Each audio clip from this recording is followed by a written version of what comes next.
حضرت عبداللہ بن مسعود رضی اللہ تعالی عنہ روایت کرتے ہیں کہ ایک آدمی ایک عورت کا بوسہ لے بیٹھا اور پھر وہ اس پہ نادم ہوا، پشیمان ہوا، تو نبی کریم علیہ السلام کی خدمت میں حاضر ہوا اور پھر اس نے سرکار علیہ السلام کے پیچھے نماز بھی پڑھی۔ تو جب اس نے نماز پڑھ لی تو حضور نے فرمایا کہ اللہ رب العزت نے قرآن مجید کی یہ آیت نازل فرمائی ہے،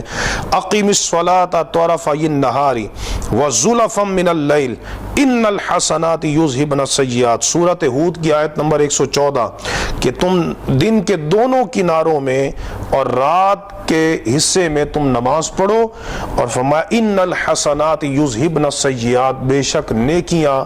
برائیوں کو مٹا دیتی ہیں۔ یہاں نیکیوں سے مراد کیا ہے؟ یعنی اس کا مطلب یہ ہے کہ اس بندے نے جو نماز پڑھی ہے اس نماز کی وجہ سے اس کا گناہ مٹا دیا گیا ہے۔ تو اس بندے نے عرض کی، یا رسول اللہ صلی اللہ علیہ وسلم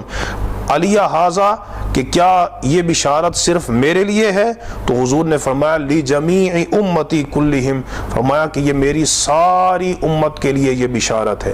چونکہ الاعتبار بعموم الالفاظ لا بخصوص سبب، وہ خصوصی شان نزول کا اعتبار نہیں ہوتا بلکہ الفاظ کے عموم کا اعتبار ہوتا ہے۔ تو نبی کریم علیہ السلام نے فرمایا یہ میری ساری امت کے لیے بشارت ہے کہ جو نماز پڑھیں گی تو نماز کے ساتھ اللہ تبارک و تعالیٰ ان کے گناہوں کو